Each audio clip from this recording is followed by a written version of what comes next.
Hello Aquarius, great to have you here. My name is Shauna. Today's reading is a general love forecast for November 2025. As always, take the messages that resonate and release anything that doesn't. Don't forget to like and subscribe to stay connected with upcoming readings. Let's see what's headed your way, Aquarius.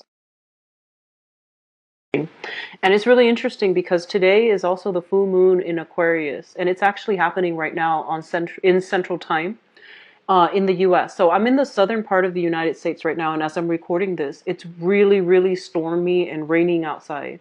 And there's so much lightning, and there's a lot of thunder, and it's really loud.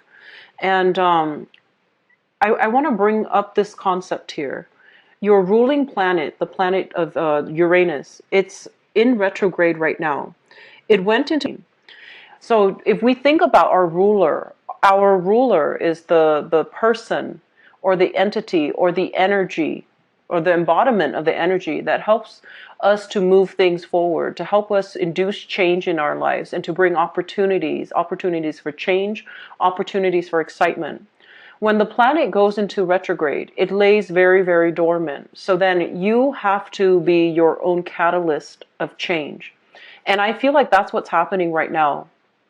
And I feel like, getting this out, I feel like there might be some synchronicities in terms of recording this and getting this out today.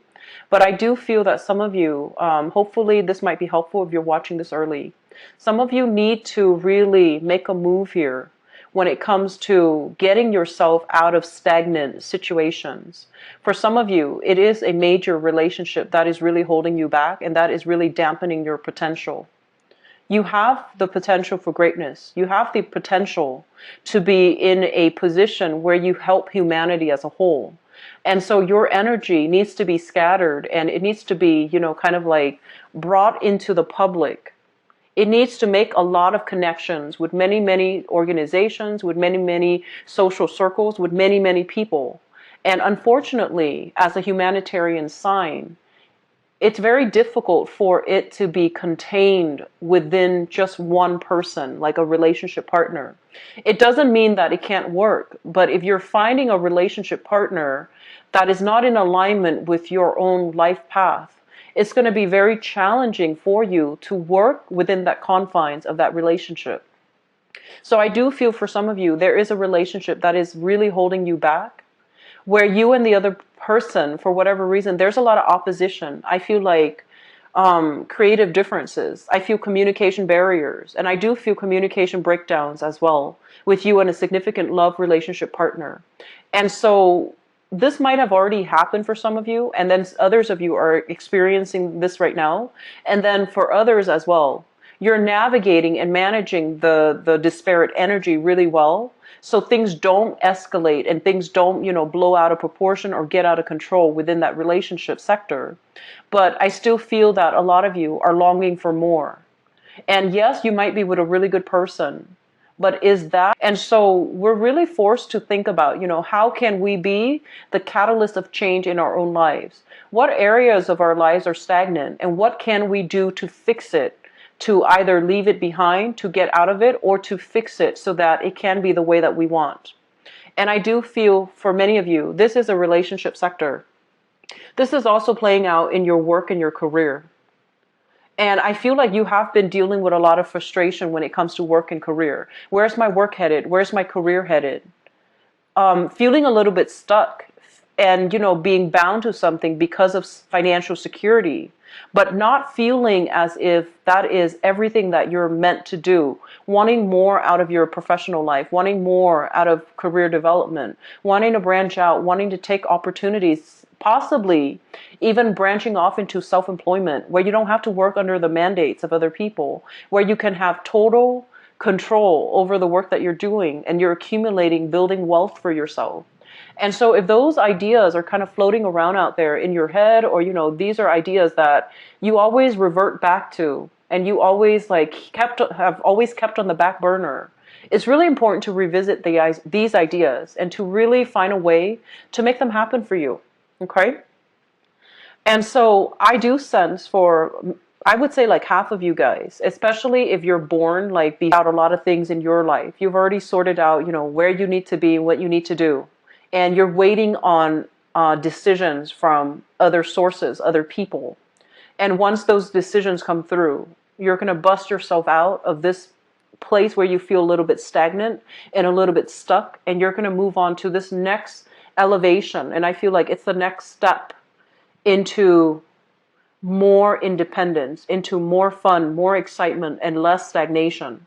And then for others of you born towards like the tail end of the Aquarian cycle, especially, you know, on the nearing the cusp of Pisces, I feel like you're still lacking that sense of direction. You're still lacking that motivation, that internal motivation for you to make some changes in your own life to steer yourself in the direction where you want to be. Okay?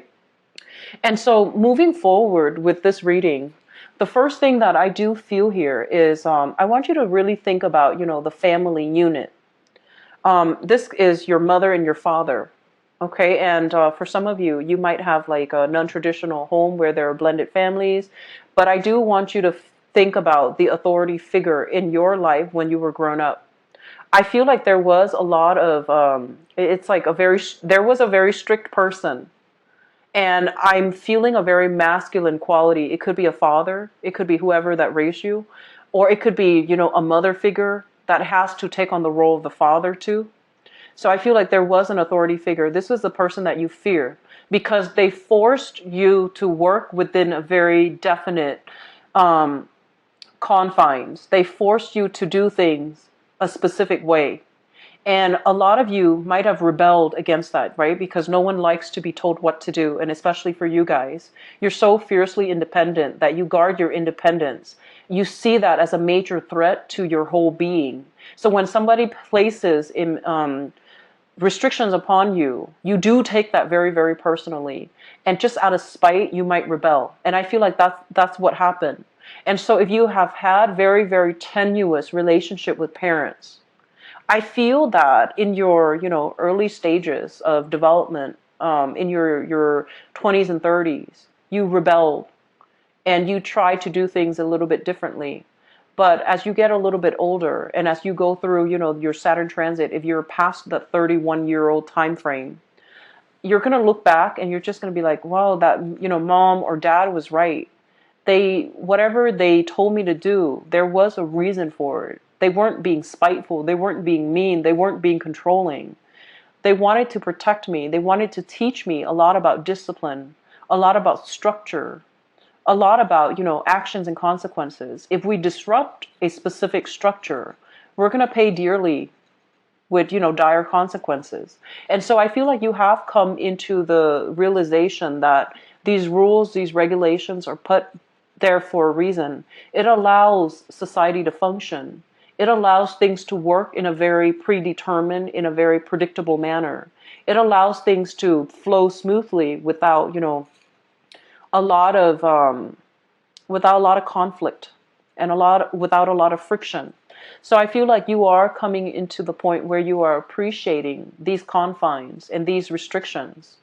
And I do feel that you're appreciative of the fact that rules are put into place because they are meant to be there to facilitate interactions, how we're supposed to, you know, treat other people, how we're supposed to behave in relationships, and how we're supposed to like get what we want through compromise rather than just pushing ahead with our dogmatic view of our own sense of independence, our own sense of, you know, showing everybody what we're made of, how independent we are, how forward-thinking we are, how eccentric we are.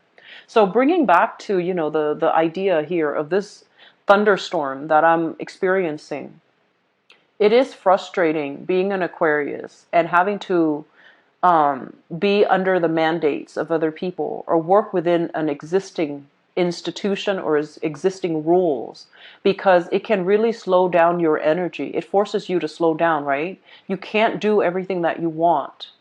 And so when you're faced with those restrictions, a lot of you lashed out. And I feel for some of you, you were in relationships and it felt like too claustrophobic. The walls were closing in. The demands of the relationship itself, while it's normal for another sign to deal with and think of it as, oh, it's just a normal progression of a relationship. You know, we give and take. We can't do everything like we want. We also have to take into account our partner. But I feel like for you, some of you Aquarius, the demands of the relationship became too restrictive, too claustrophobic. And so you lashed out. You wanted to prove to the other person, oh, I don't need you. And you might have done something you regretted. And I feel like now you're dealing with the ramifications of that. And then for others as well, I feel like there was a relationship. There is a relationship right now. It's long-standing. It's very restrictive. It's really blocking your progress, blocking your prosperity, but you're still staying in it because I feel that you want the security and you don't know what else to do. And so I feel like you're really working at cross purposes with yourself within relationships, wanting the excitement and the stability of the relationship, but not willing to put in the compromise and the work necessary to nurture and foster and cherish the relationship. So it's both sides of the coins. I feel like the same issue applies. And so figuring out, what you need to do in relationships so that you can harmonize it, figuring out if this is truly something that you want, not just for now, but 5, 10 years down the line. Can you see yourself with that relationship partner? If you can, envision what that life looks like. And is that something that you want? Because I feel like some of you you're idealizing a situation and it might not be the best thing for you.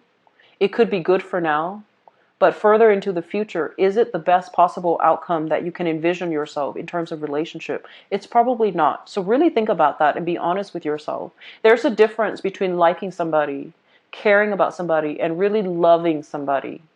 And as a very individualistic sign, you can lie to yourself about anything, but you can't lie to yourself about whether or not you truly love somebody. Okay, so that's just something I want you to be very careful about. Going back to this family situation, I feel like there is a lot of understanding. Why did mom behave like this? Why did dad behave like this?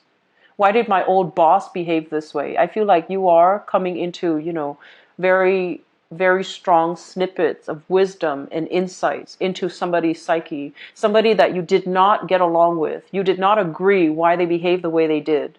And now you're just like, everything makes sense. There's that sense of clarity coming through. And you're just like, now I understand why they're like this. So the wisdom and the insights, I feel as if the full moon needed to happen to shine light on these areas and for you to figure out, how to put yourself in another person's shoes, to really understand their struggles and to understand where they came from and how that shaped them to make the choices that they're making right now or in the past when you dealt with them. And so clarity is always good. Wisdom and insights are always good. And this process allows you to, repair relationships. It also allows you to mend bridges with, relationship partners that have broken down, with friends, with parents especially. Coming to terms with the fact that we are not walking in our parents' footsteps. We have our own lives that we need to lead. And so whatever restrictions they place upon you, you also, now you understand where they're coming from, but you also have to understand, is it appropriate for me? Because I'm not like them. I don't need to be told what to do. I know innately what's the best thing for me to do. Because as an Aquarian, you always know what's best for you, right? And so it's when you kind of like deviate away from your higher self, those spiritual messages, that's when you can lead yourself astray. That's when things get bunched up and waterlogged and just, like this complicated, tangled ball of yarn. And that's when things get really, really complicated. It's when you're not really working and fulfilling, promises to your higher selves, okay? The last thing that I want to end this with here is, I know things are really frustrating right now for many of you. You feel like you can't really affect outcome in your life. You feel almost as if, first of all, I feel like for some, money is tied up. There are a lot of contracts that you're waiting on. There are a lot of decisions from other people that you're waiting on. So it's like things are not streamlined, efficient, done and over with the way that you'd hope. There are a lot of red tapes. There are a lot of bureaucratic, red tapes. There are a lot of people that you need to review things with before they finally all sign off on that dotted line. And you can push things along as fast as you want or the way that you want. So in the income sector, and especially in the work sector, it feels like there are a lot of roadblocks. And then for others of you as well, you need to make a change, but you are definitely resisting. And a lot of it is, operating from a place of fear, a place of, I need to know what the outcome is going to be. If I don't know, I can't really do anything. And the point is, in life, we're not supposed to know. We're supposed to trust that the best thing, the best optimal outcome comes from planning, right? And we also need to trust that if something really appeals to us on an emotional level, that is probably the right decision for us to make. And so you want to really think about, rather than wanting to figure out how everything is going to pan out in the future, rather than wanting to get this, panoramic view. If I take option A, here's all the possibilities laid out for me, and you want to see this panoramic view of what everything is. A lot of it is teaching the Aquarian people a sense of humility, that despite your eccentricities, despite your forward-leaning vision, despite your humanitarian approach, and despite all these great things that you know about yourself, you're incredibly intelligent. There is this humbling process that's coming into the picture, and it's really forcing you to really think about this concept. This concept that you are also just a person, just like a human being. And it is not your place to know everything. It's not your place to know about the grand design. And so some things, you are going to have to let them play out, and you're going to have to let them be. And the experience of making decisions when we don't know all the possible outcomes, the experience of walking yourself through it, the experience of leading yourself and making these concrete decisions and acting on it, that is a human experience. If you deny yourself of that, you are denying, what it means to really be human, to really experience things, and to really experience the unknown. And so I feel like this is a major eye-opening moment for you guys, where you are realizing, your mortality. You are realizing that as great as I think I am, I'm still human, flesh and blood, and I have to operate under the physical mandates of what it means to be human. And that means making these decisions